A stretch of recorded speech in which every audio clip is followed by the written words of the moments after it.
La représentante résidente du PNUD au Niger, Mme Diana Louise Afouana, qui voyage à la tête d'une forte délégation composée du secrétaire exécutif de la stratégie pour le développement et la sécurité des zones sahélo-sahariennes du Niger, M. Lawali Ada, conseiller principal du Premier ministre, du représentant du ministère de l'Intérieur et des hauts responsables du système des Nations Unies, a au cours de son déplacement effectué une série de visites afin de s'enquérir de la quintessence des actions menées par son institution au bénéfice de la région de Difa en matière d'infrastructures sociales de base réalisées et en cours de réalisation.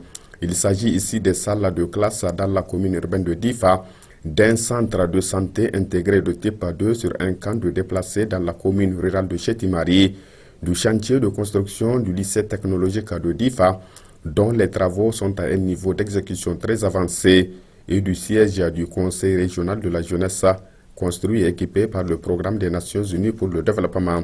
Sur ces différents sites visités, Mme Diana Louise Afouana, qui était en compagnie du gouverneur de la région de Difa, M. Issa Lemine, a reçu d'amples explications sur le niveau d'avancement des travaux et des résultats attendus à travers ces réalisations. Ce déplacement de la représentante du PNUD au Niger a été également l'occasion de partager avec l'ensemble des acteurs concernés sur le niveau de mise en œuvre de la nouvelle stratégie régionale de stabilisation du bassin du lac Tchad, un programme qui vise dans son ensemble le développement économique et social du bassin du lac Tchad et la réinsertion des déplacés.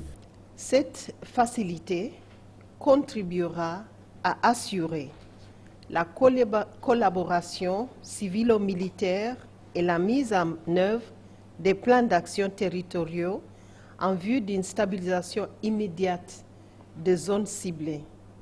La construction des infrastructures des services de base pour faciliter le retour des déplacés.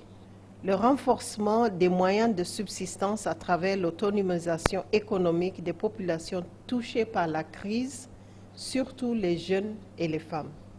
La facilité régionale pour les 4 pays du bassin de lac Tchad est conçue comme une action multidonateur qui a déjà permis de mobiliser 100 millions de dollars US à ce jour pour les 4 pays et la commission du bassin de lac Tchad, soit 20 millions par pays.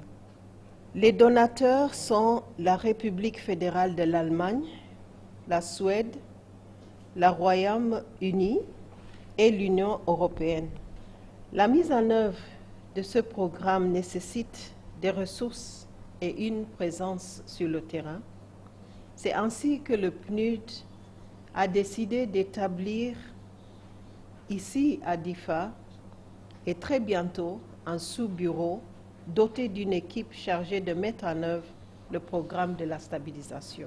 Pour boucler ce déplacement, la représentante résidente du PNUD au Niger s'est rendue hier à Goudoumaria à l'effet de s'enquérir du niveau de mise en œuvre du programme de réinsertion socio-économique des repentis de Boko Haram, un programme qui bénéficie d'un soutien conséquent de son institution. Ils ont renoncé avec Boko Haram. Donc vraiment, ils veulent être des citoyens comme tous les autres. Ils ont renoncé, ils ont regretté ce qu'ils ont fait. Et aujourd'hui, ils veulent être en liberté. Ils ont appris des métiers, ils ont fait 3 ans. Ils veulent être vraiment revenir, se réinsérer dans la communauté, dans la société et vraiment avoir une vie normale. En Afrique, quand on demande pardon, si on est sincère, on le pardonne. Ils veulent se réinsérer dans la société. Ce qui nous encombre maintenant, c'est d'assurer une bonne cohésion entre les repentis et la communauté. Parce qu'il faut aussi comprendre la communauté.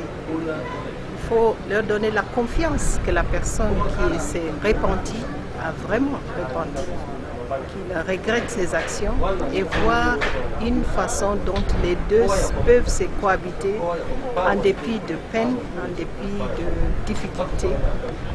Il y a quand même des choses à faire, à terminer, les constructions, les formations davantage. Mais grosso modo, il y a un effort énorme et je salue les efforts du gouvernement. Notons par ailleurs que ce déplacement a permis à cette délégation du système des Nations Unies de constater de visu le degré de vulnérabilité des populations de la région de Difa, meurtries par les atrocités de la nébuleuse Boko Haram, qui vient encore de s'aggraver avec les récentes inondations nées de la crue exceptionnelle de la rivière Komadougou-Yobé.